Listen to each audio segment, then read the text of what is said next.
collègues, nous entendons maintenant Madame Ségolène Royal, qui est ministre de l'écologie et du développement durable et de l'énergie depuis le 2 avril 2014. Notre commission d'enquête a été constituée sur un sujet bien précis. Alors, je rappelle à savoir les modalités du montage juridique et financier et l'environnement du contrat retenu in fine pour la mise en œuvre de l'écotaxe poids lourds. Alors, je précise encore une fois que ce sujet est différent de celui dont est saisie la mission d'information de l'Assemblée nationale, qui, elle, s'interroge sur les contours de la nouvelle écotaxe pour financer les infrastructures.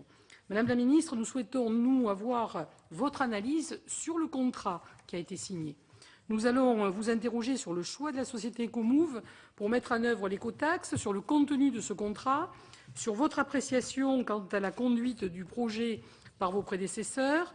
Nous souhaitons également savoir quel est l'avenir de l'écotaxe et du contrat. Est-ce que vous allez maintenir l'écotaxe dans son principe, dans ses modalités? Allez-vous mettre fin au contrat? Si oui, comment? D'échéance, résiliation pour motif d'intérêt général, résiliation pour faute, avenant au contrat, poursuite du contrat. Voilà toutes les questions que nous nous posons. Quelle est votre solution finalement pour régler la situation avec Ecomove et puis celle avec les banques? Alors, compte tenu du temps limité, nous passerons directement à une phase de questions dont vous connaissez déjà la teneur. Je vous informe que votre audition est ouverte au public et à la presse, qu'elle fait l'objet d'une captation vidéo ainsi que d'un compte-rendu publié. Je vous rappelle aussi que, conformément aux termes de l'article 6 de l'ordonnance du 17 novembre 1958 relative au fonctionnement des assemblées parlementaires, votre audition doit se tenir sous serment. Et je rappelle qu'en cas de faux témoignage, les personnes entendues sont passibles des peines prévues par les articles 434-13, 434-14 et 434-15 du Code pénal. Alors, Madame la Ministre, prêtez serment de dire, je vous prie, toute la vérité, rien que la vérité, levez la main droite et dites « je le jure ». Je le jure. Je vous remercie. Et je passe tout de suite à la question de notre rapporteure, Madame Virginie Claes. Merci, Madame la Présidente. Madame la Ministre, vous n'étiez pas au gouvernement lorsque ce projet d'écotaxe et notamment le contrat avec la société Ecomove ont été signés. Néanmoins, j'imagine que vous êtes plongé dans le passé pour que le futur soit éclairé des lumières du passé. Donc, dans un premier temps, je souhaiterais connaître votre appréciation sur le choix de la société Ecomove et sur l'ensemble des choix technologiques qui ont guidé ce contrat dans un premier temps, à savoir pas un système déclaratif, pas un système de vignette, mais un choix technologique et un contrat de partenariat public-privé avec la société Ecomove pour mettre en œuvre l'écotaxe. Merci Madame la Présidente, Mesdames et Messieurs les sénateurs de m'auditionner dans cette commission. Merci oui, d'avoir rappelé que je n'étais pas là au moment de la signature et de la mise en place, mais qu'aujourd'hui nous sommes en effet dans une impasse et que je suis heureuse de voir que le Sénat s'est saisi de cette commission d'enquête et que parallèlement l'Assemblée y travaille également, parce que je pense que ces deux commissions vont éclairer le gouvernement et vont m'aider à prendre les bonnes décisions. Donc, pour en revenir très directement à votre question, la première curiosité, c'est le calendrier. Voilà une réforme qui a été décidée à une conférence environnementale de 2007, qui a été votée dans une loi en 2008, le Grenelle, alors que c'était une mesure emblématique, dont le contrat n'est conclu que fin 2011, le contrat qui n'est pas appliqué, les portiques ne sont pas construits, donc on passe déjà de 2007 à 2011, et qui fait l'objet en plus d'un décret du 6 mai 2012 fixant les modalités de répercussion, à un moment où d'ailleurs le gouvernement aurait peut-être dû se contenter d'expédier les affaires courantes. On découvre quand même que ce décret fixant les modalités de répercussion est pris de façon assez précipitée et en fait va déclencher les événements en Bretagne. En effet, ce dispositif très technique reposait dans les grandes lignes sur une répercussion au réel, mais nécessitait des calculs a priori de l'écotaxe générés par la prestation de transport, puis des calculs a posteriori de l'écotaxe réellement générés par la prestation de transport en fonction des trajets réellement entrepris, avec des règles de partage pour les transports mélangeant plusieurs clients. Ce dispositif a été considéré par les transporteurs comme complexe, très insécurisant, fragilisant leurs relations commerciales, puisque nécessitant de modifier a posteriori le coût de la prestation de transport. Il est vrai que les transporteurs solidement organisés avaient fait part dès 2010 de leur très grande vigilance à ce que le gouvernement leur assure un dispositif leur permettant de répercuter à leurs clients, c'est-à-dire sur les chargeurs, l'écotaxe. La crainte des transporteurs était et est toujours de devoir assumer une partie de l'écotaxe.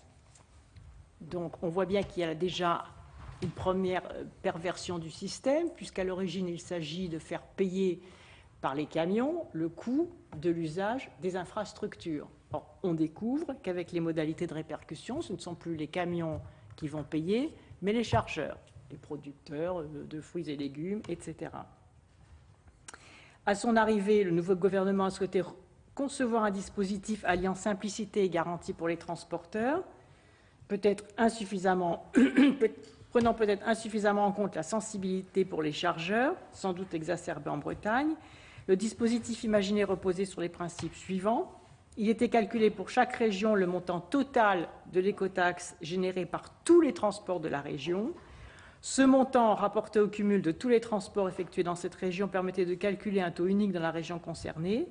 Et toutes les prestations de transport dans la région, quel que soit le réseau utilisé, sont affectées d'une majoration sur la base du taux calculé.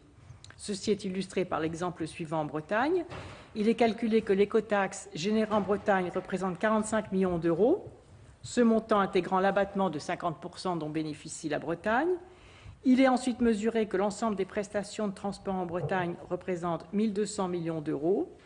Il est donc calculé que l'écotaxe représente en moyenne 3,7% des prestations de transport. Il est donc décidé que tous les chargeurs paieront, pour tous les transports qu'ils commandent, une majoration de leur facture de 3,7% de la prestation commandée. Ainsi, pour ces entreprises, l'écotaxe se traduit très simplement et très douloureusement par une simple majoration uniforme de 3,7% de son budget transport. Donc on n'est plus du tout dans le mécanisme de l'usage des infrastructures. Les transporteurs ont obtenu un dispositif sécurisant, mais les chargeurs mesurent que l'écotaxe se traduit en fait pour eux par une simple taxe sur les prestations de transport, comme s'il avait été créé un taux spécifique majoré de TVA sur l'activité transport. Donc l'entreprise Ecomove qui a accompagné et conseillé, j'imagine, le gouvernement qui a fait le décret du 6 mai 2012, puis ensuite les adaptations pour essayer de trouver un dispositif, doit également rendre des comptes sur ce qui a été imaginé, alors qu'au départ, ce n'était pas du tout le cœur du contrat, puisque le cœur du contrat, c'était quand même de faire payer les transporteurs.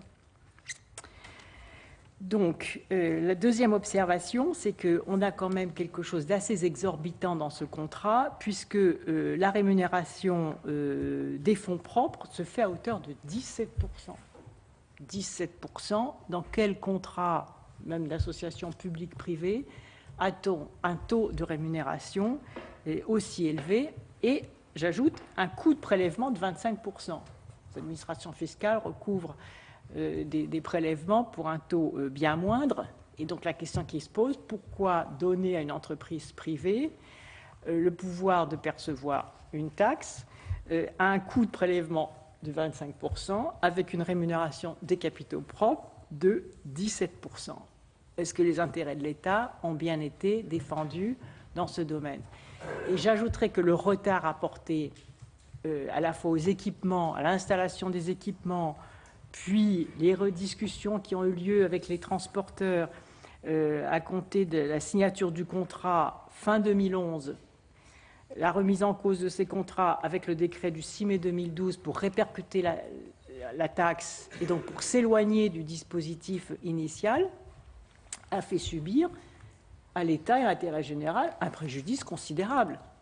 Je dis cela parce que quand j'entends parler du préjudice d'Ecomove et des dédommagements à l'égard d'Ecomove, dans cette discussion, moi, je ferai valoir aussi le préjudice de l'État et de toutes les collectivités territoriales qui attendent le rendement de cette taxe pour pouvoir faire les travaux. Donc il faudra, à mon avis, avoir un raisonnement assez équilibré sur quelle a été la responsabilité d'Ecomove dans ces atermoiements, dans ces délais, et quel est le préjudice aussi pour l'État. Donc s'il y a un contentieux ou c'est une discussion, cette discussion ne devra pas être déséquilibrée au profit des communes. Car ce qu'on découvre aussi en troisième lieu, c'est un problème d'opérationnalité. Il y a eu des retards de la part de cette entreprise sur les différentes installations et surtout un système qui coûte avant de rapporter. On sait combien ça coûte, on ne sait pas combien ça rapporte, et j'ajoute que dans le contrat, il n'y a même pas de sécurité sur le coût. On dit 250 millions d'euros le coût, ensuite finalement c'est plus cher, on ne sait pas. Il y a dans le contrat la possibilité aussi de calculer le coût réel, c'est-à-dire on ne connaît pas le rendement, mais on est sûr de connaître le coût des infrastructures, et là aussi la question se pose de savoir s'il n'y a pas un déséquilibre. Il semblerait également qu'il y ait des problèmes du côté de la Commission nationale informatique et liberté, puisque tous les roulants seront enregistrés. Tout le monde sera enregistré, même ceux qui ne payent pas la taxe. Et ensuite, il y aura donc un calcul, une sélection, un enregistrement de ceux qui devront effectivement payer la taxe. Donc ça sera intéressant de savoir pourquoi ce problème que soulève la Commission informatique et liberté n'a pas été vu par l'entreprise et quelles solutions techniques il y a pour protéger la vie privée des citoyens. Bref, la question que je me pose, c'est de savoir si Ecomove n'avait pas présenté un système un peu magique. Un peu magique. D'abord, un taux de recouvrement de la taxe de 99,99%. Même avec la performance de nos services fiscaux, je ne sais pas si un tel taux de recouvrement. Des délais qui paraissaient particulièrement courts quant à l'installation d'infrastructures. Un rendement et un dispositif technique qui paraissait simplissime alors qu'on se rend compte qu'il est quand même extrêmement complexe. Et enfin, un dispositif dont j'ai montré tout à l'heure la complexité sur la Bretagne, un dispositif de répercussion qui n'est pas du tout dans le mécanisme initial qui consiste à appliquer le principe pollueur-payeur. On n'est plus du tout dans ce principe. J'ajoute enfin que, pour terminer, pardon d'être un peu longue, mais pour terminer sur ce sujet, c'est que je me suis interrogée sur la sensibilité de l'opinion par rapport à ces portiques. Donc j'ai regardé de près, parce que dans les territoires où les portiques avaient été installés, et ce qu'il faut quand même souligner, et il y a parmi vous des élus locaux, c'est qu'il n'y a pas de permis de construire. Il n'y a pas de permis de construire pour un portique. Un portique, c'est quand même un objet assez agressif, quand même. Donc tout d'un coup, sur certaines communes, on a vu apparaître des portiques. Le maire n'était pas informé. Il n'y a pas de permis de construire. Donc quand les citoyens voient que pour modifier une façade ou mettre une clôture, il leur faut un permis de construire, et que là, pour installer un portique qui n'est quand même pas anodin, non seulement dans le paysage, mais dans ce cas, ça représente en termes d'enregistrement des gens qui passent sous le portique, et même en termes d'explication à l'égard de la population, des raisons d'être, etc., on comprend qu'il y ait eu des réactions locales très vives sur cet objet non identifié qui apparaissait sur les territoires. Voilà un peu les éléments d'appréciation du dispositif. Et maintenant, la situation, c'est de savoir ce qu'on fait. Alors, moi, j'attends aussi j'ai pas de solution miracle. Hein. Aujourd'hui, je ne suis pas Ecomove, donc je ne fais pas de miracle. Mais j'attends beaucoup de vos investigations, de l'éclairage que vous pourrez nous donner, et puis aussi de la commission de l'Assemblée nationale, même si un certain nombre de pistes dont on entend parler aujourd'hui me paraissent inconstitutionnelles.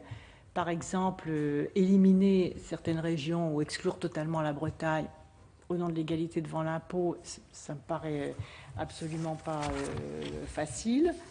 On entend parler aussi de régionalisation, de prise en compte des spécificités agricoles, mais ça va être très compliqué, sujet à contentieux, parce que quelle spécificité agricole ou quel chargeur va être exonéré de la taxe et en fonction de quelle production, ça paraît compliqué.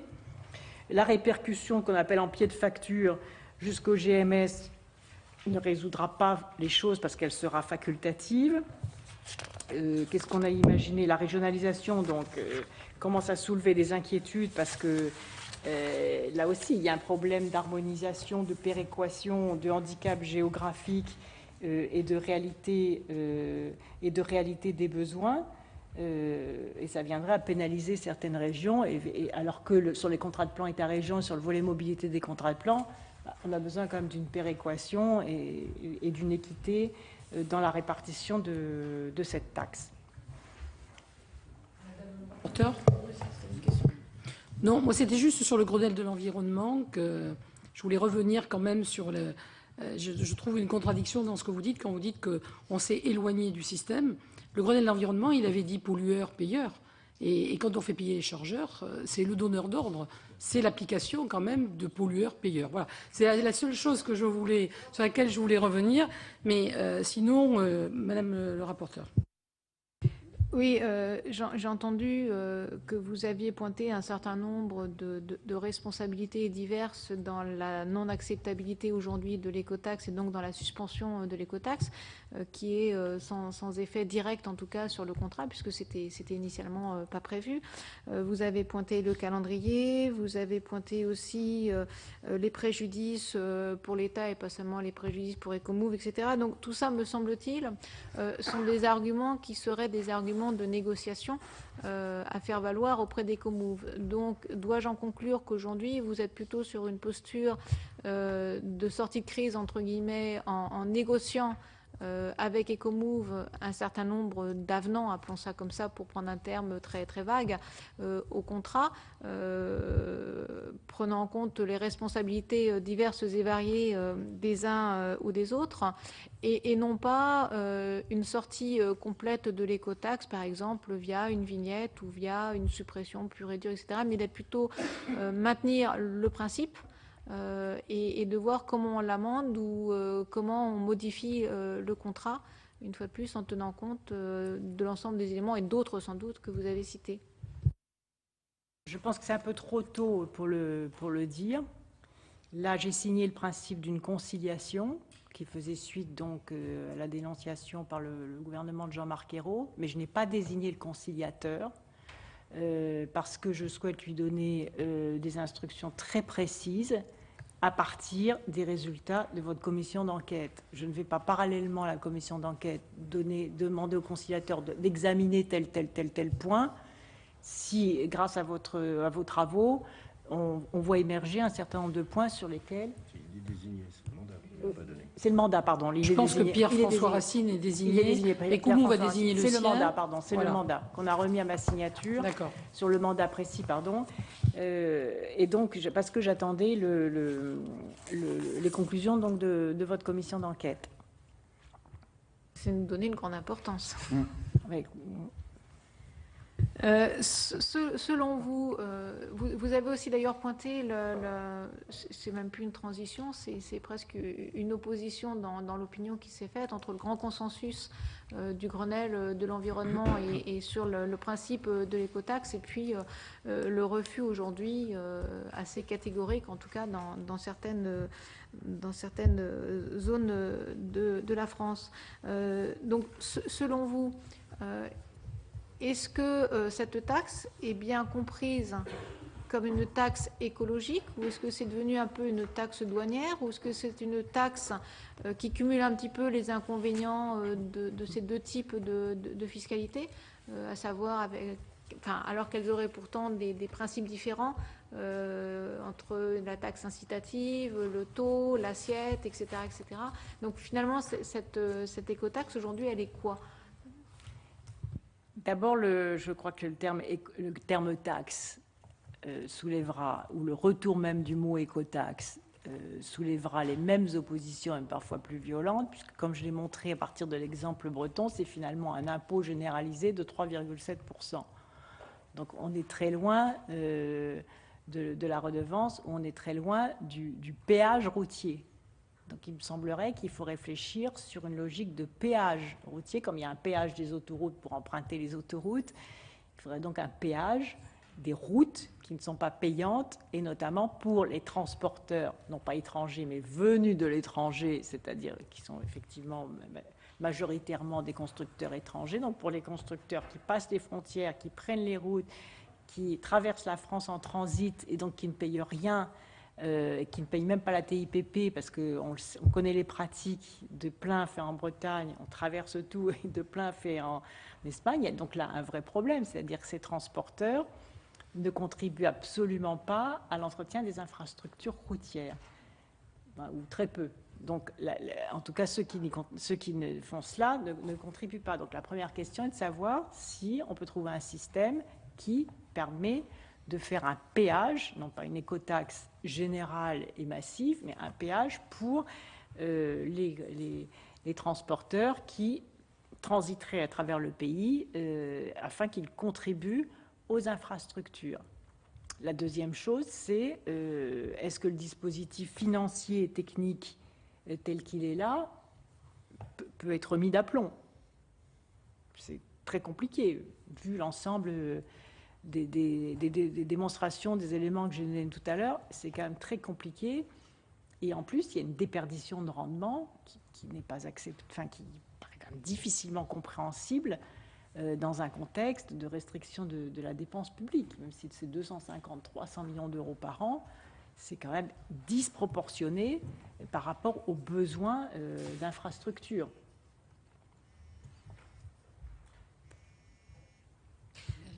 Oui, dans ce coup, justement, le contrôle et les exigences de l'État, vous avez cité par exemple tout à l'heure le taux de recouvrement de 99,75%, ont pesé un poids assez lourd. Donc comment voyez-vous aujourd'hui ce poids de l'État en termes d'exigences de contrôle, de taux de recouvrement, enfin exigences fiscales Oui, parce que le taux de 99%, c'était pas Ecomove qui avait décidé, c'est l'État, les douanes, pour leur pas les citer, qui avaient imposé ce niveau de recouvrement, donc qui est du reste bien supérieur à celui qui a été demandé en Allemagne, par exemple. Hein, voilà. C'était un taux très élevé. Mais c'est pas Ecomove. Hein. Ecomove ne faisait que répondre à un cahier des charges dans lequel on l'obligeait à ce taux. Oui, ils ont répondu au cahier des charges, donc ils se sont déclarés quand même disponibles et compétents pour assurer ce taux de recouvrement. Ils ne peuvent pas choisir après géométrie variable. C'est vrai. Ce sur quoi ils ont accepté sans discuter, puis ceux qui sont capables de faire. Ça, c'est l'équilibre et le contenu du contrat. Oui, mais puisqu'on est justement aujourd'hui en train de parler de revoir ce contrat éventuellement, ou en tout cas d'y faire des avenants ou de modifier des choses, c'est une des questions qu'on se pose. Est-ce qu'on peut envisager, est-ce que vous envisagez éventuellement à ce que certaines exigences de l'État soient revues un petit peu à la baisse pour rendre aussi le système plus acceptable et peut-être moins coûteux aussi et tout aussi efficace dans l'aspect incitatif. Il y a forcément des arbitrages politiques, me semble-t-il, à avoir de façon à bien redéfinir un peu plus à cette taxe ses objectifs. Est-ce que c'est une taxe douanière ou est-ce que c'est une taxe écologique? Donc, est-ce que ce genre de réflexion est aujourd'hui envisagé? Non, pour l'instant non, parce que je considère que l'État est quand même subit le principal préjudice de tout ce dispositif. Les collectivités territoriales qui attendent des travaux également. Donc je ne vois pas comment l'État pourrait abaisser ses exigences, parce que sinon ça remet en cause alors la crédibilité et la concurrence qui a eu lieu au moment de l'attribution du marché, du contrat. Donc l'État ne peut absolument pas unilatéralement abaisser ses exigences. Ou alors ça voudrait dire qu'il reprend le contrôle de l'ensemble du dispositif. Mais la question qu'on peut se poser, c'est combien de temps on peut rester comme ça? Voilà. Parce que c'est une bonne question. Mais quand même, on peut se poser cette question maintenant, parce que quand même Ecomove a demandé la mise à disposition.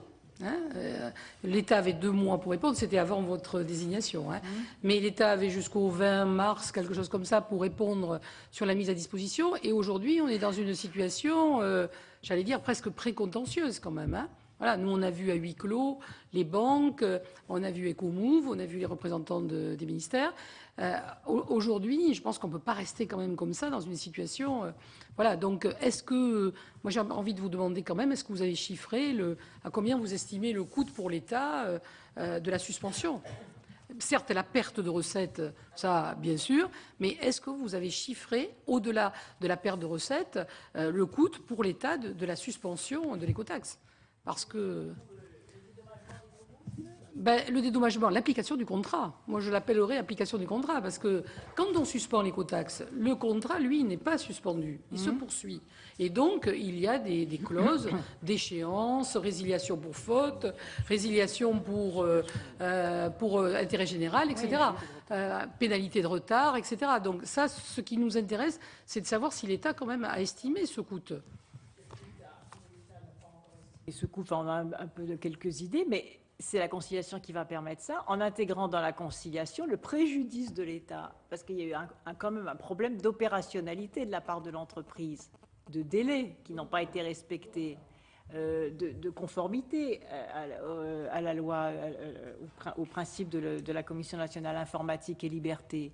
Donc il y a quand même un certain nombre de problèmes qui ont été un peu occultés quand même par l'entreprise, sans doute, bon, c'est de bonne guerre pour obtenir le contrat, mais cette entreprise devra aussi rendre des comptes dans le cadre de la conciliation, et puisque tous ces atermoiements et tous ces délais et tous ces dysfonctionnements, sans parler de la sous-estimation de la réaction populaire, comme j'ai évoqué tout à l'heure, du minimum de correction vis-à-vis des élus locaux. C'est quand même la moindre des choses qu'une entreprise qui installe une infrastructure de ce type prenne contact avec les maires. Donc tout cela fait aussi que dans la façon même de se comporter de l'entreprise, il y a eu un préjudice très important puisque ça a retardé le dispositif. Donc moi, ma question, c'est un peu au nom de la commission, si vous voulez, c'est que nous, notre commission d'enquête, elle doit remettre impérativement, comme vous le savez, son rapport le 27 mai, puisque nous, on a des délais contraints de 6 mois. Donc est-ce que je dois comprendre que le mandat ne sera pas remis aux conciliateurs à cette date et que nous serons donc dans une situation probablement toujours d'attente, parce vous avez bien compris. On n'a même Moi, pas... je n'ai pas donné de mandat aux conciliateurs, ouais. Alors que vous êtes en train de travailler. Mais probablement, donc au 27 mai, il n'y aura pas eu d'accord. Et vous pensez que les banques vont rester comme ça, sans exiger quoi que ce soit? À ce moment-là, on entrera dans une négociation, dans un contentieux. Mais si on rentre dans un contentieux, moi, je ferai valoir le préjudice de l'État. Parce qu'on parle toujours du préjudice de l'entreprise, jamais du préjudice de l'intérêt général, préjudice de nous tous, hein, des défenseurs de l'intérêt général et des défenseurs de l'État. Donc s'il y a un contentieux, on ira au contentieux. Donc je termine sur le conciliateur. Je ne suis pas sûre que l'entreprise sera en position de force dans un contentieux. Chaque partie a désigné son conciliateur et les deux conciliateurs devaient en désigner un troisième. Oui. Ce troisième a été désigné? Il n'a pas été désigné encore. Voilà. Parce que, voilà, pour vous tout dire, Madame la Ministre, ce qui n'était pas très clair, c'est de savoir si nous sommes vraiment dans une période de conciliation ou si c'est encore une période de négociation, parce qu'on comprend bien que tout le monde a peut-être intérêt à négocier. L'État a certainement intérêt à négocier, mais Ecomouv aussi. Donc, voilà, notre question, c'est de savoir, parce que nous, on va être obligés d'arrêter nos travaux sous peu, et je pense qu'on n'aura pas, donc, les réponses à cette question. Est-ce qu'on est vraiment dans la conciliation ou est-ce qu'on n'y est pas? On est dans de bonnes dispositions dans la mesure où nous avons désigné un conciliateur, que le conciliateur des conciliateurs, c'est M. Laptoul. Donc ils peuvent commencer à se parler. Ah ben voilà, très bien, ils très peuvent bien. toujours se parler, mais le mandat précis que je dois donner au conciliateur, il n'est pas donné. D'accord. Voilà, ils peuvent toujours se parler. Et la mise à disposition n'est toujours pas actée par le gouvernement. Mise à disposition. Matériel. Parce qu'en fait, la demande, elle a été faite au mois de janvier. Ça fait partie de la conciliation. Ça fait partie de la conciliation. C'est toujours pas prononcé. D'accord. C'est ce qui nous avait été dit, d'ailleurs, à la dernière, à l'audition qu'on avait eue. Il faudra examiner d'autres solutions techniques. Si Madame le rapporteur accepte que je donne un peu des questions à nos collègues, Monsieur Teston a demandé la parole. Pardon-moi. Merci, Madame la Présidente. Madame la Ministre, je souhaite vous poser 2 questions que je vais formuler le plus succinctement possible. D'abord, dans la perspective de la mise en place de l'écotaxe poids lourd, le gouvernement Fillon a, semble-t-il, fixé la taxe à l'essieu au niveau minimum, ce qui constitue depuis lors une importante perte de recettes pour l'État. Pouvez-vous confirmer si effectivement tel est bien le cas? Et la deuxième question, vous avez évoqué la question de la taxation des poids lourds venus de l'étranger, j'ai bien noté, qui circulent en France. Et quand on analyse la situation, on constate que les transporteurs français paient la TIPP. Alors ma question est la suivante, serait-il possible de mettre en place un dispositif permettant de compenser le fait que les transporteurs venus de l'étranger ne paient pas la TIPP? Qui, vous le savez, peut s'établir, mais dans des conditions extrêmement strictes. C'est toutes ces investigations-là qu'il faudrait faire. L'Eurovignette, qui d'ailleurs est adoptée par certains pays européens, n'est possible que si il n'y a pas d'autres péages d'usage d'infrastructures. Par exemple, l'Allemagne, puisque les autoroutes sont gratuites. Nous, le problème, c'est que comme on a à la fois des autoroutes payantes et des routes nationales qui ne sont pas payantes, l'idée quand même, c'était qu'une partie de ces camions prennent les autoroutes, qu'on puisse quand même négocier l'Eurovignette pour les camions qui n'allaient pas prendre les autoroutes, puisqu'ils utilisent une infrastructure non payante, et qu'une incitation soit donnée aux camions, pas à tous les camions, parce qu'on aurait aussi une saturation des autoroutes, donc il faut aussi un équilibre des flux de camions, d'où la difficulté, que si une partie des camions, du coup, payés, alors qu'ils n'utilisent pas aujourd'hui les autoroutes, étaient contraints de prendre les autoroutes, sous un certain nombre de conditions, en régulant bien le flux général, etc., à ce moment-là, on aurait une augmentation du chiffre d'affaires des autoroutes, et donc, pourquoi pas, un reversement de ce chiffre d'affaires, plus une négociation complémentaire pour que une partie des résultats des autoroutes soit consacrée aux équipements des infrastructures. Alors, je vais donner la parole à M. Doligé, s'il veut bien, et ensuite à d'autres collègues. Et je vous demanderai de répondre à toutes les questions, parce qu'ils sont très nombreux à vouloir vous interroger. Hein, voilà, donc je vais donner. Je n'ai pas forcément réponse à tout, hein, parce qu'il y a des. Mais si, on l'espère. Madame la ministre, Madame la Présidente, pardon. D'abord, juste peut-être un petit complément d'information, si vous le permettez. Vous avez parlé tout à l'heure de la sensibilité de l'opinion et des maires qui n'étaient pas prévenus. Je dois vous dire que ce n'était pas dans le cas dans mon secteur géographique et que là où les portiques ont été installés, que les maires ont été largement prévenus, avaient reçu les plans, avaient eu des demandes d'autorisation d'implantation et que nous avons eu des longues négociations pour les emplacements à mettre dans leur commune avec les maires et avec la société Ecomouf. Donc, je pourrais vous donner les noms, les adresses, les communes, etc. Donc, ça s'est très bien passé, en tout cas, dans notre secteur géographique. Mais peut-être que oui, c'est pas le cas partout. Oui, d'accord. Tant mieux, d'ailleurs. Comme vous avez témoigné, je témoigne dans mon secteur, oui, bien sûr. Où ça s'est très, très bien passé. Ça a pris du temps, mais ça s'est particulièrement bien placé. Je lisais un compte-rendu d'une réunion qu'a eu Xavier Belin avec le Premier ministre, et ils ont évoqué le sujet.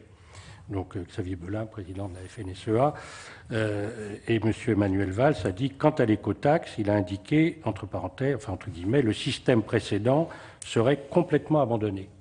Et que Ségolène Royal, Madame Ségolène Royal, dans l'article c'est un peu rapide, était en train d'ouvrir une réflexion sur une remise à plat du dispositif. Donc mes questions vont être un peu par rapport à cette annonce du Premier ministre. D'abord, confirmez-vous l'abandon complet, puisqu'il est dit dans l'article, entre guillemets, que le système était totalement abandonné. En quoi consiste la remise à plat? Y a-t-il un délai?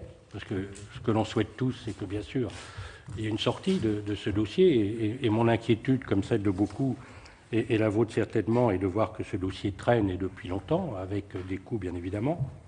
Donc, on a parlé de la vignette, vous avez parlé de la vignette, maintenant vous parlez de péage. Nous aimerions savoir comment on peut sortir de cette situation, puisque vous avez parlé des responsabilités. Alors, effectivement, il y a des négociations qui s'engagent avec une conciliation, mais des responsabilités, à mon avis, dans une négociation, elles seront partagées, alors plus ou moins d'un côté que de l'autre, bien évidemment, mais elles seront partagées, et derrière, il y a des interlocuteurs qui sont directement concernés. Vous l'avez dit tout à l'heure, les collectivités. Et les collectivités, vous avez dit, pour les travaux qui ne sont pas réalisés. Je voudrais vous rappeler également que les collectivités étaient bénéficiaires de recettes. Donc il faut penser que dans les difficultés que rencontrent les collectivités, ce n'est pas seulement les travaux non réalisés, mais ce sont les recettes, ce qui est également quelque chose d'important. Voilà globalement ce que je souhaitais vous poser. Par contre, sur le problème de la taxe, simplement là aussi une petite précision. Vous nous avez dit la taxe, il faudra changer le mot en péage ou autre chose. Je vous rappelle que quand on a eu l'autorisation d'augmenter les droits de mutation, qui est une taxe, on nous a dit qu'une taxe, c'était pas grave, c'était pas un impôt. Donc finalement, on pouvait très bien appeler une taxe une participation financière. Enfin, je pourrais vous citer des interventions du précédent gouvernement quand il nous a permis d'augmenter les DMTO, que ce n'était pas grave parce que c'était qu'une taxe. Donc simplement, entre la taxe, l'impôt et le péage, bon, je crois que c'est un sujet qui peut faire partie de pas mal de discussions. Allez, Mais ce qui m'intéresse, c'est est-ce qu'on abandonne ou pas? François Grosdidier. On ne va pas être dans le temps contraint, on ne va pas y arriver. Il y a beaucoup de monde qui vous demande à vous interroger. Eh bien, merci Madame la Présidente. Madame la Ministre, donc moi aussi j'aurais voulu savoir en quoi consistait une remise à plat. Une remise en cause, je sais ce que c'est. Une remise à plat, on ne comprend pas. Si encore le dispositif était en vigueur et qu'on décide au bout d'un certain temps de regarder ses qualités et ses défauts et de faire des ajustements, comme on a le terme de remise à plat, mais là, j'aurais voulu que vous explicitiez ce point. Ensuite, effectivement, cela a été compris et interprété comme un abandon général.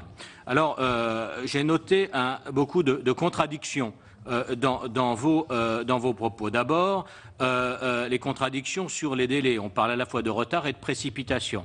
En fait, quand on l'a fait dans cette commission et qu'on voit comment a pu être appréhendé à la fois par les partenaires privés et par les services de l'État ce dossier, effectivement, il y a un certain nombre d'éléments de complexité, il y a des retards négociés et en même temps, tout le monde était assez pressé que le projet aboutisse. Et quand vous attribuez au caractère très précipité du dernier décret les émeutes en Bretagne, je crois que des observateurs très neutres ont quand même considéré que ces émeutes étaient provoquées par un ras-le-bol fiscal, cette taxe s'ajoutant en fait à beaucoup d'autres et non pas par le dossier d'écotaxe lui-même qui avait été très fortement négocié à la fois avec la FNTR et à la fois avec les représentants de Bretagne. Ensuite, j'aurais voulu savoir ce qu'est pour vous, compte tenu de vos dernières déclarations, un dispositif incitatif ou un dispositif punitif.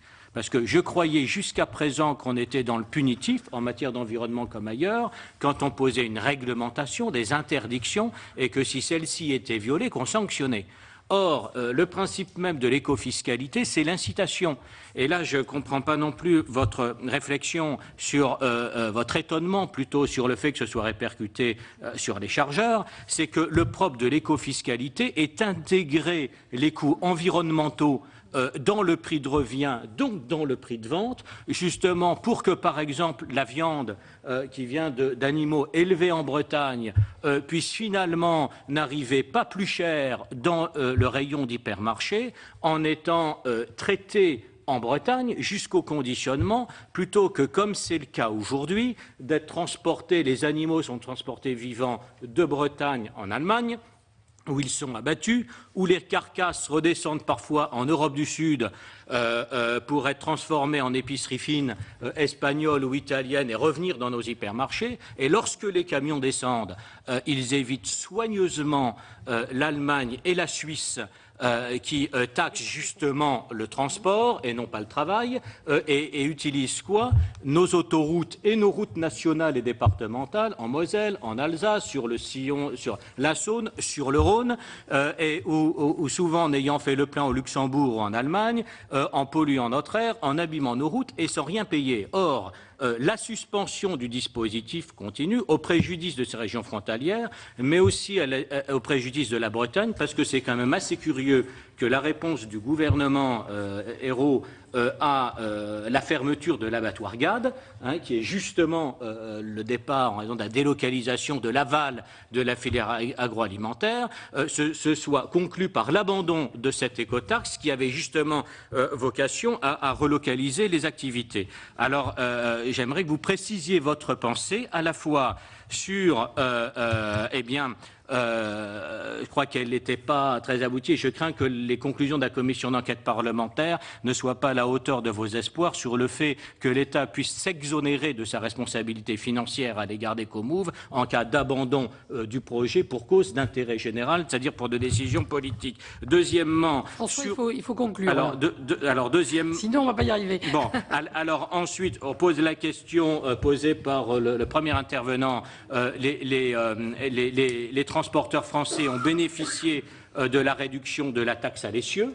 En anticipant l'écotaxe, ils ont aujourd'hui le beurre et l'argent du beurre. On peut aller plus loin, effectivement, sur la TIPP qu'ils versent chez nous, mais n'est-ce pas contre-productif? Bon, donc, alors je terminerai, j'en avais d'autres sur le point, je termine quand même parce qu'en évoquant la situation là où Ecomove devait s'implanter, c'est-à-dire dans l'agglomération messine, si je ne doute pas un instant qu'Ecomove soit indemnisé, qu'en sera-t-il de l'agglomération messine qui devait recevoir ses emplois en compensation des restructurations de la Défense et que vous avez en plus, site que vous avez sanctionné cette semaine encore en refusant le projet solaire qui devait s'implanter sur le même site. Donc c'est la double peine. On va quand même rester dans notre périmètre. Et Madame la Présidente, pour ne pas... Bon, j'aurai d'autres questions, je m'arrêterai là pour laisser la parole aux collègues. Et d'ailleurs, on pourrait aussi s'interroger sur les 132 douaniers qui ont été embauchés aussi, hein, pas que sur... Transférés, mais il y a eu forcément des effectifs qui ont augmenté. Alors, je redonne la parole à Louis Nègre, et puis peut-être que je vais vous laisser répondre sur ce point-là, parce que je crois qu'autrement, on ne va pas y arriver.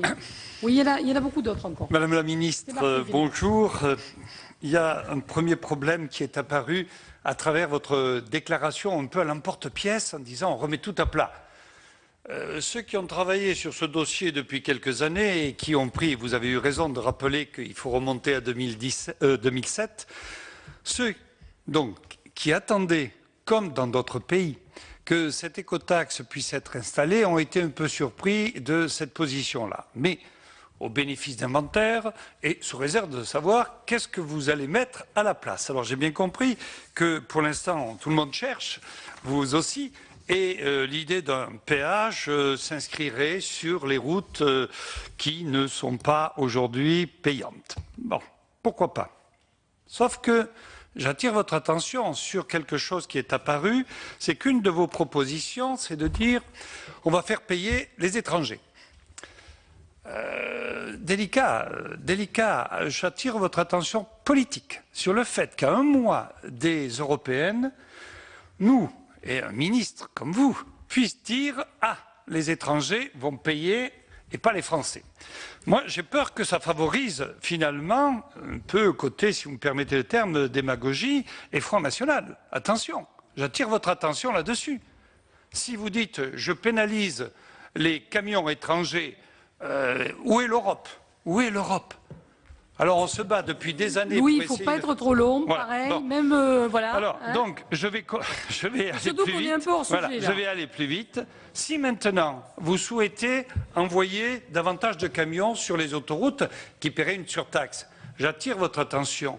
Dans le midi de la France et notamment dans les Alpes-Maritimes dont je suis originaire, nous avons d'ores et déjà 600 000 poids lourds qui passent sur l'autoroute A8 et ça fait un véritable massacre de la région. Si en plus on injecte les autres, on a déjà des murs de camions, ça va devenir quoi? À ce moment-là, on aura d'autres problèmes. Donc, moi, je vous ai fait passer, je vous ai saisi aujourd'hui même d'une proposition de Philippe Mangeard, qui est un spécialiste des transports et qui utiliserait le décret du 24 octobre 2011 relatif à l'information sur la quantité de dioxyde de carbone émise à l'occasion d'une prestation de transport. Les transporteurs, les prestataires... Sauf qu'on est plus dans notre périmètre, cher Louis. Sont obligés, mais allez, nous avançons. On va avancer parce nous avançons sinon... pour essayer de trouver une solution d'intérêt général dans laquelle le pollueur soit le payeur. C'est pas notre commande dans la commission d'enquête. Donc moi je vais quand même donner la parole à monsieur Roland Dantec, s'il veut bien. Oui, donc je vais essayer d'être court et de rester effectivement sur le sujet. Je m'engage. Moi j'entends des paroles de Madame la Ministre un début de continuité de l'action de l'État et ça me rassure plutôt. C'est-à-dire que je crois qu'on est très nombreux à penser ici que le terme écotaxe était le pire terme possible, alors que c'est fondamentalement une redevance, et que le terme péage routier est plus près de ce qu'est déjà l'idée même de l'écotaxe telle que nous avons tenté, parce que c'était un nous assez consensuel en fait à un moment, de la mettre en place. Donc ma question c'est de dire, est-ce que finalement l'État n'est pas en train d'essayer quand même de trouver une certaine continuité entre ce qui a été fait depuis un certain nombre d'années, en intégrant évidemment les blocages actuels réels et en restant sur une logique de péage routier qui est bien une logique globalement de taxe kilométrique et d'usage de la route au réel, en essayant de se rapprocher du réel. Et j'entends même, mais je vais peut-être trop vite en musique, peut-être l'idée d'aller encore plus vers le réel. C'est-à-dire qu'effectivement, une des difficultés qu'on a eues, mais ça a été très clair dans les auditions que moi j'ai pu faire en tant que rapporteur du budget des routes, c'est que cette idée de pied de facture qui finalement distord un peu le réel par rapport au fait de dire voilà, vous avez fait tant de kilomètres à tel endroit et ça vaut tant.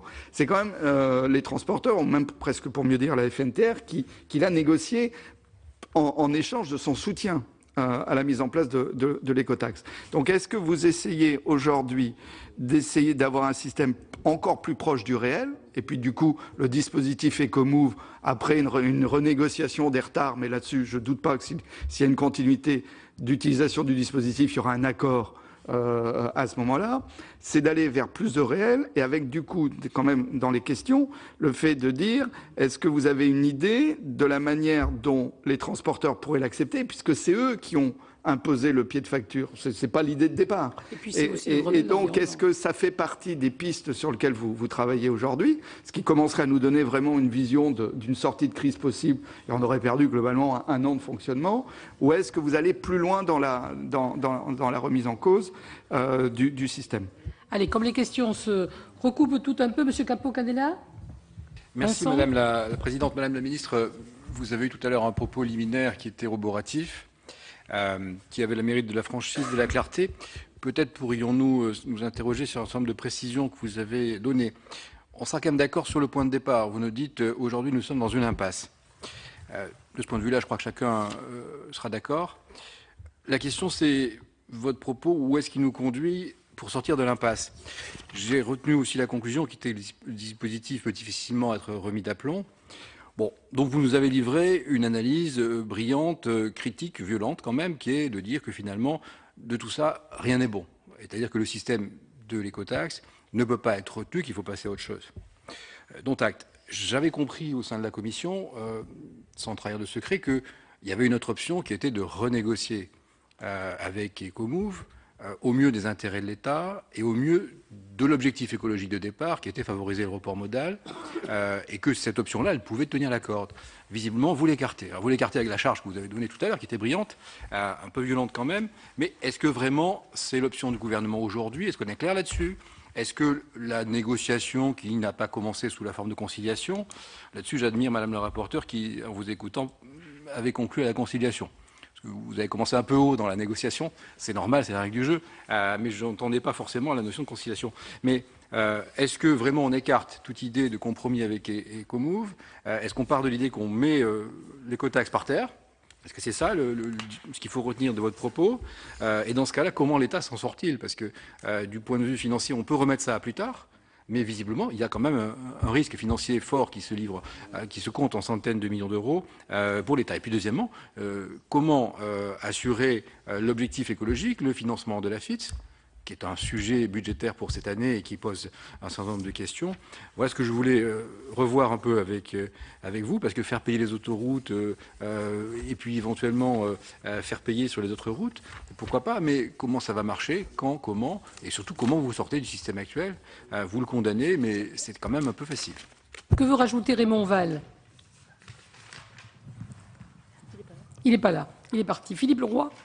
Philippe, tu veux rajouter quelque chose? Un mot simplement, je voudrais rappeler que cette écotaxe a été votée, je crois, sur tous les bancs politiques. C'est un vœu national. Et je suis un peu étonné que cela ait été voté assez récemment, il y a 2 ou 3 ans, par tous les bancs politiques. Et puis on voit l'adhésion à cette idée qui était acceptée unanimement, l'adhésion à cette idée se délitait.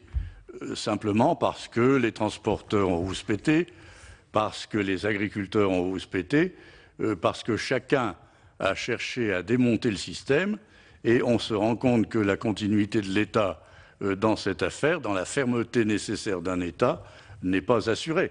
Ça a été voté par tout le monde, sans discussion. Il faut bien le rappeler. Et en 3 ans, les difficultés ont conduit à faire en sorte que plus personne ne soutient un système qui pourtant me semble indispensable. Deuxièmement, Madame la Ministre, la question que je pose est quand même claire. Voulez-vous concilier?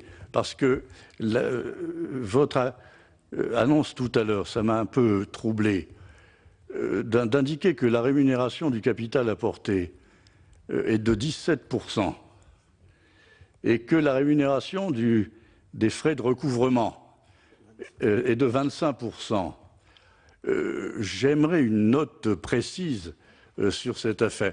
Parce qu'en démarrant sur ces bases, le principe de la négociation que vous proposez va être beaucoup plus compliqué qu'une simple négociation technique et des adaptations mineures pour rassurer telle ou telle catégorie de socioprofessionnels ou tel territoire. Vous avez placé la mise très haut, comme disait le dernier interlocuteur. Et j'aimerais là qu'on soit sûr de ce qu'on dit. Parce que 25% de taux de rémunération sur le capital et 17%, ou je ne sais plus, enfin l'inverse, oui, peu importe. Les deux me semblent nécessairement, il faut en reparler. Ça a été dit et ça ne peut pas être caché, cette affaire-là, parce que ça ressortira. Donc j'aimerais qu'on ait des précisions vraiment précises sur cette affaire. Très bien. Roland Ries va terminer cette salve de questions. Merci beaucoup. L'essentiel a été dit, mais Madame la Ministre, j'ai été rapporteur de ce projet de loi et j'avoue que je n'imaginais pas un seul instant qu'on en viendrait à la situation d'impasse que l'on connaît aujourd'hui au moment où on a eu la discussion parlementaire. D'autant plus qu'il y avait un large consensus sur le principe. Ça a été un peu plus discuté quand même sur les modalités pratiques. Il faut quand même dire qu'on a eu le débat, mais je n'aurais pas imaginé qu'on arrive à ce résultat d'aujourd'hui. Et mon souci à moi, c'est qu'on puisse en sortir, et j'imagine que c'est le souci de tout le monde ici. Alors, j'ai 2 choses à dire. La première sur l'objet de notre... Madame la Présidente, je vais essayer de rester dans le sujet. Sur l'objet de notre travail, je suis maintenant convaincu que le système qui a été mis en place est un système perfectionniste qui coûte très cher et qui, in fine, me semble-t-il n'était pas nécessaire. Mais on en est là aujourd'hui, on a des contrats avec Ecomove, etc. Et je suis convaincu que se fixer comme objectif un taux de recouvrement de 99,5%, si on aurait peut-être fait 95%, on aurait fait du déclaratif, on aurait fait, je ne sais pas, une vignette, que sais-je, ça aurait été sûrement très, très différent. Mais enfin, on en est là. Il reste, et c'est l'essentiel à mon avis, comment on en sort? Il n'y a que deux façons d'en sortir. 2 façons d'en sortir. La première, c'est de corriger le système. C'est d'amender le système. Alors, est-ce qu'on peut, je ne sais pas, moi, travailler sur le tonnage? Ce qui était prévu dans la préfiguration alsacienne, c'était des camions de 12 tonnes et au-delà. Là, on est à 3,5 tonnes. Est-ce qu'il faut travailler là-dessus? Je n'en sais rien. Ou est-ce qu'il faut travailler sur des circuits courts? Enfin, donc, amender le système et corriger, au fond, ces imperfections. Pourquoi? C'est une possibilité, peut-être. L'autre hypothèse, c'est on abandonne le système, avec évidemment les conséquences financières qui sont derrière, parce qu'il va falloir évidemment indemniser Ecomove, même si il peut y avoir peut-être une négociation, ça coûtera de l'argent. Et si on va dans ce sens-là, qu'est-ce qu'on met à la place? Qu'est-ce qu'on met à la place si on veut vraiment que ce péage pour poids lourds, appelons-le ainsi, se mette en place, qui est, à mon avis, souhaitable. Est-ce qu'on fait un système déclaratif? Est-ce qu'on fait un système à la Suisse avec des vignettes ou autre chose? Mais il n'y a que ces deux hypothèses-là, où on corrige le système tel qu'il est, en l'amendant, en le perfectionnant, ou on en sort et on en fait un autre avec des conséquences. Et c'est les deux hypothèses. Alors j'aimerais savoir si aujourd'hui vous êtes au clair là-dessus. Merci Roland. Pardon, mais vous voyez, vraiment la Commission attendait beaucoup de votre audition. Madame la Ministre, donc je vous laisse le soin d'essayer de répondre à l'ensemble de nos collègues. Ah, président, vous me gâtez avec toutes ces questions. Je ne sais pas si je vais répondre à tout. Donc, monsieur le sénateur d'Oliger, donc abandon ou remise à plat, c'est une question de vocabulaire. Parce que le vrai mot, c'est la suspension. Donc aujourd'hui, on est dans une situation de suspension qui a été décidée d'ailleurs par le gouvernement, pas par moi. Donc moi, je gère cette situation-là. Donc il y a une suspension avec l'idée de remise à plat, parce que quand il y a une suspension, ben, on regarde les solutions. La remise à plat, c'est pas une déclaration tonitruante, là, comme l'ont dit l'un d'entre vous. C'est j'hérite d'une solution où j'ai une suspension du dispositif. Je regarde, je remets à plat avec votre aide et avec l'aide de la commission de l'Assemblée nationale. Là, vous avez dit aussi 160 millions d'euros, oui, que c'était aussi un manque à gagner pour les collectivités. Vous avez parfaitement raison, parce qu'il y a des portiques sur certaines routes départementales à la demande de certains conseils généraux qui devaient rapporter 160 millions d'euros.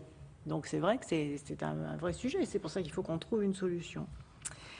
Monsieur le sénateur Grosdidier, moi je ne veux pas polémiquer avec vous. Hein, c'est vrai que la loi a été votée à l'unanimité, mais vous savez, on a vu dans l'histoire d'excellents dispositifs théoriques et puis être confronté au processus d'application. On ne peut pas non plus ignorer ce qui s'est passé dans le pays et la réactivité par rapport à ce problème. Ce qui est important dans une fiscalité écologique, c'est qu'elle soit comprise par les citoyens, acceptée par eux et qu'elle serve à faire évoluer les comportements. Parce que c'est ça aussi le fond du problème.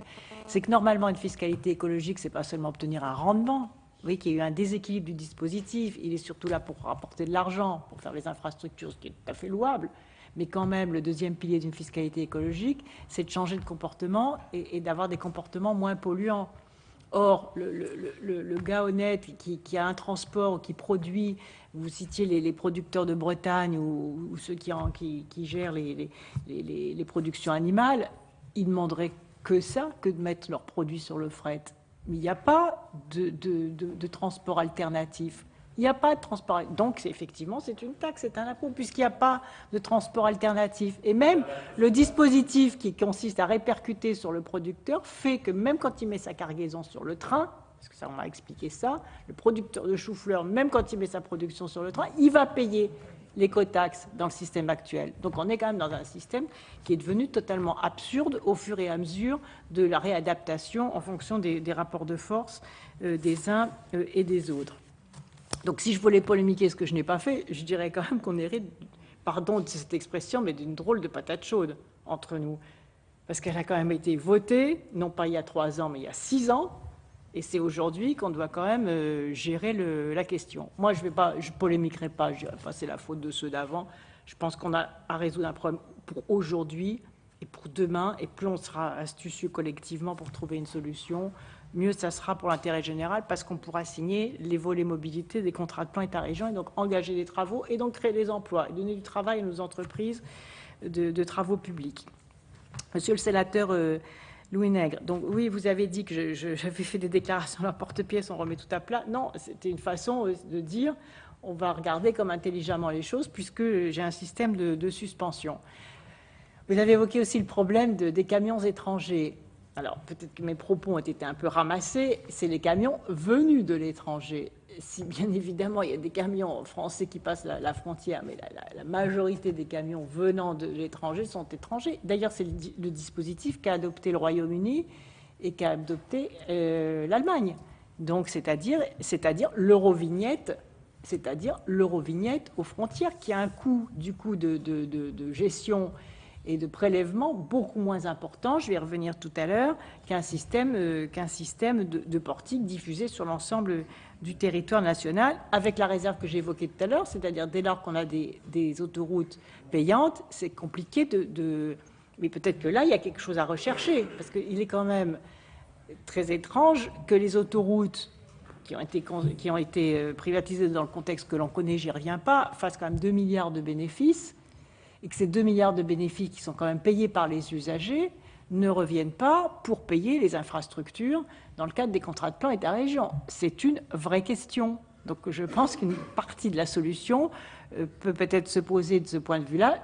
Pour ne rien vous cacher, on a commencé quand même à contacter les actionnaires de sociétés autoroutières, parce que si quand même on arrive à prélever une partie, mettons la moitié, on arrive au rendement de l'écotaxe, sans aucun frais de recouvrement et sans aucun financement d'une entreprise privée, sous réserve des problèmes des emplois à Metz, effectivement, qui ont été à juste titre évoqués. Mais ces entreprises qui sont actionnaires des sociétés autoroutières sont les entreprises de travaux publics. Ce sont les mêmes qui vont bénéficier des travaux que nous ferons sur nos territoires dans le cadre des contrats de plan État-région, qui sont actionnaires des autoroutes. Donc peut-être y a-t-il un espace de négociation dans le cadre d'une intelligence collective et d'un partenariat intelligent pour qu'une partie quand même de ces profits, au lieu de rémunérer les actionnaires de façon abstraite, soit réintégrée dans le dispositif de recettes dont on a besoin pour financer des chantiers, routes, autoroutes, tramways, etc., qui vont de toute façon constituer le chiffre d'affaires des mêmes entreprises qui sont actionnaires des autoroutes. Donc, pour ne rien vous cacher, ce sont des contacts que nous avons pris pour essayer de voir s'il n'y a quand même pas là une piste pour réorienter un certain nombre de financements autoroutiers vers ce qui nous préoccupe, c'est-à-dire vers l'investissement des infrastructures routières, ferroviaires et de transport propre en ville. Donc, monsieur le sénateur Dantec, oui, le péage routier, oui, s'il y a des changements importants, l'idée même, le fondement même du texte est bon. D'ailleurs, il a été voté à l'unanimité. L'idée de dire, ben, voilà, il y a un droit d'usage sur les routes comme il y a un droit d'usage sur les autoroutes, c'est imparable. Et avec ce droit d'usage, c'est imparable, sous réserve du petit déséquilibre que j'ai évoqué tout à l'heure, c'est-à-dire que l'idéal aussi serait qu'il y ait des transports alternatifs à la route, plus écologiques, ce qui n'est pas le cas aujourd'hui. Mais s'il y a des changements importants, il faudra naturellement renégocier la totalité du dispositif, ou alors trouver un dispositif un peu à géométrie variable, c'est-à-dire une part de prélèvement à l'amiable, parce que moi je pense que tout engagement sur quelque chose de législatif, de contraignant va être très long, et ce que je souhaite, c'est qu'on puisse engager rapidement les travaux dont les régions, je suis bien placée pour le savoir, j'ai signé en tant que présidente de région le volet mobilité du contrat de plan État-région, donc je sais que les entreprises là attendent les chantiers, les travaux, qu'on en a besoin et qu'il faut commencer les chantiers. Ça, c'est ma principale priorité, c'est de trouver les moyens financiers pour commencer les chantiers d'infrastructure. Donc si on peut dégager une partie des résultats des autoroutes en discutant avec elles de façon intelligente, la façon dont on peut prélever les choses, si on peut mettre une partie des camions qui sont aujourd'hui sur les routes, qui saturent les routes, sur la Nationale 10, que je connais bien, sous réserve de ce que vous dites, qui est très vrai, parce que j'ai regardé de près, il ne faut pas non plus resaturer des autoroutes saturées. Donc ça sera peut-être possible sur un certain nombre d'axes, notamment les axes de transit nord-sud. Si un certain nombre de portiques aux frontières, finalement, équivalent à une eurovignette, c'est-à-dire taxe prioritairement les camions étrangers, puisqu'il y a un certain nombre, une dizaine, je crois, de portiques aux frontières qui ciblent les camions venus de l'étranger, ça peut être aussi une recette complémentaire. Donc l'intuition que j'ai pour l'instant, c'est qu'avec une série comme ça de discussions qui complètent les choses, où l'on prend que l'aspect positif de chacune de ces mesures, on peut peut-être arriver à un paquet financier global qui, dès lors qu'il n'y aura plus le coût du recouvrement et la garantie de rémunération des capitaux propres, parce qu'on sera dans un système à ce moment-là contrôlé, géré, maîtrisé, pourra peut-être équivaloir à peu de choses près, tout dépend de la capacité de négociation, du rendement attendu de l'écotaxe. Alors, monsieur le sénateur, j'arrive plus à relire, monsieur Canella, pardon, excusez-moi. Bon, alors vous avez dit que j'avais émis une critique violente de l'écotaxe. Est-ce qu'on écarte toute idée de négociation? Non, je pense qu'on n'écarte pas toute idée de négociation, puisque même on a désigné des conciliateurs. Donc, au contraire, je pense que c'est en regardant les différentes propositions imaginables que l'on peut peut-être trouver une solution. Et j'ai pas condamné a priori. Moi, comme je le disais tout à l'heure, j'ai une situation où l'écotaxe est suspendue. Et je vois la réactivité, on a vu tous ensemble la réactivité des citoyens du dispositif compliqué. Je pense que c'est très compliqué de faire un dispositif à géométrie variable. Dans certaines régions, pas dans d'autres, des régions mises sous pression si elles mettent l'écotaxe. Je ne sais pas si l'Alsace, par exemple, pourrait décider toute seule de mettre l'écotaxe que sur l'Alsace. Je ne suis pas sûr que les citoyens ou que les transporteurs... Mais vous voyez, je ne pense pas, a priori, se réserve de vérifier que si l'État se désengage en disant aux régions, débrouillez-vous, on régionalise l'écotaxe, que ce soit un grand cadeau fait aux régions, parce que d'abord, elles sont dans des... Parce que c'est une solution que j'entends. Moi, ça me paraît de la part... Je ne me sens pas faire ça vis-à-vis des régions qui vont se trouver quand même dans des situations très différentes, des sensibilités très différentes, des structures... Des entreprises de transport très différentes, du chiffre d'affaires des chargeurs très différents. Donc ça me paraît quand même assez compliqué, mais bon, sous réserve d'examen complémentaire. Monsieur Leroy, donc, comme je le disais tout à l'heure, c'est pas il y a 2 ou 3 ans, mais il y a 6 ans. Et je vous confirme bien que dans le contrat, il y a 17% de rémunération des coûts des capitaux propres. Et en ce qui concerne la collecte, il y a en effet 25% du coût de la collecte, puisque le rendement prévu était 1,160 milliards d'euros, et le coût de la collecte, c'est au bas mot.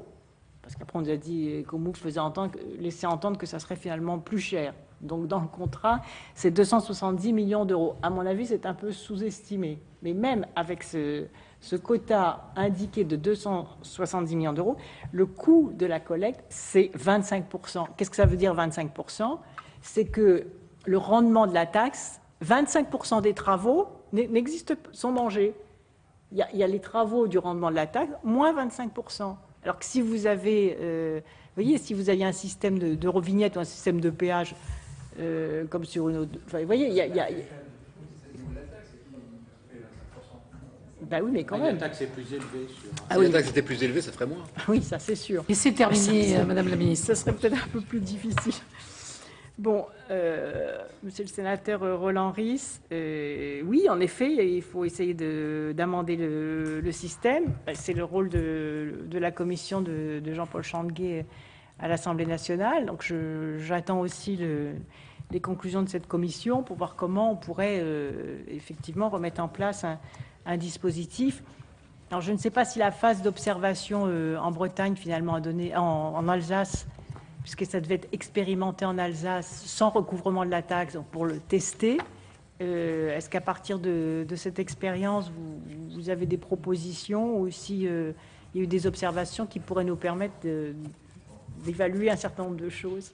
On ne l'a pas fait, finalement. Il n'y a pas eu d'expérimentation. On y a renoncé parce qu'il y a...